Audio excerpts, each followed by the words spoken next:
아침에는 주로 채소와 과일 위주로 먹고 있어요. 빵이 있을 때는 빵을 곁들여 먹기도 하는데 오늘은 시어머니께서 보내주신 약밥이랑 같이 먹으려고 합니다.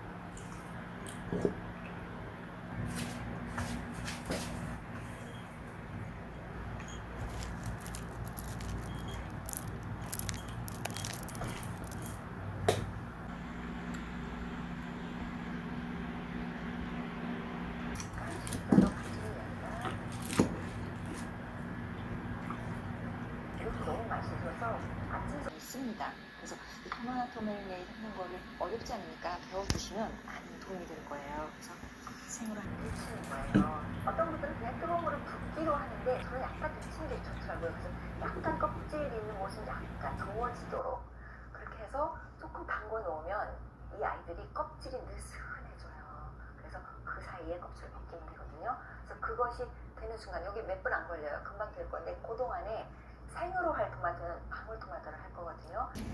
서대문역에서 10분 정도 걸어 올라가면 홍남파의 집이 있어요.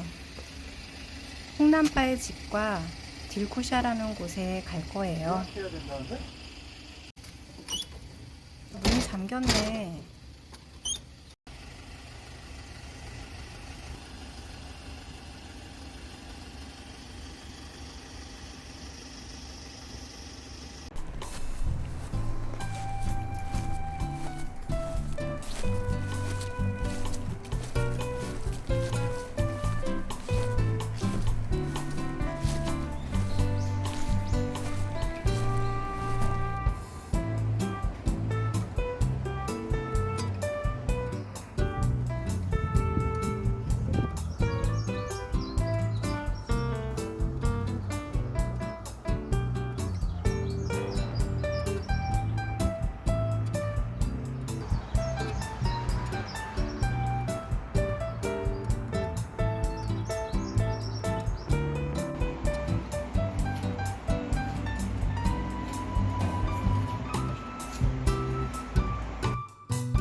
신촌에 가방을 사러 가고 있어요.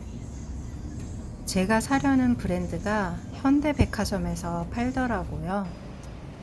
오랜만에 백화점으로 출동합니다.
집에 도착했습니다.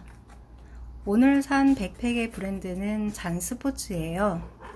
49,000원인데 할인해서 44,000원 정도에 구매했어요. 구매 기준은 4가지 정도를 보고 구매했거든요. 첫 번째는 앞주머니의 크기입니다. 백팩을 사용해 보니 앞주머니의 수납이 저한테는 엄청 중요했어요. 기존에 쓰던 가방이 앞주머니가 작아서 많이 불편했거든요. 그 다음 두 번째는 가방 자체의 무게가 가벼워야 한다는 것입니다. 가방 무게에 담는 물건까지 가미가 되면 가방이 무거워지잖아요. 이것 때문에 스트레스를 받게 되더라고요.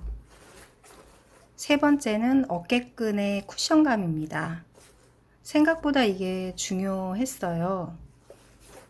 얼마 전까지 어깨끈이 얇은 백팩을 사용했었는데 어쩌다가 무게감 있는 물건을 가방에 넣게 되면 가방끈이 어깨를 파고들듯이 아프더라고요.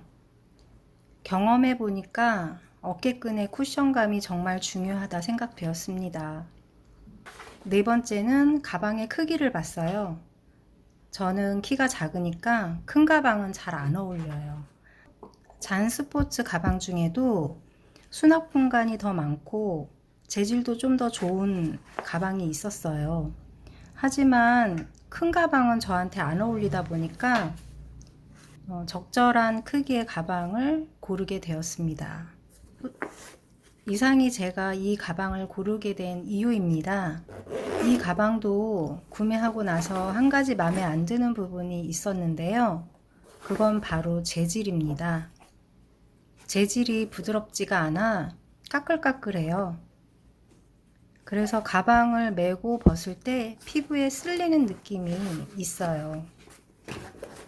그런대로 마음에 드는 부분이 많기 때문에 그 부분은 이해하고 사용하려고 합니다.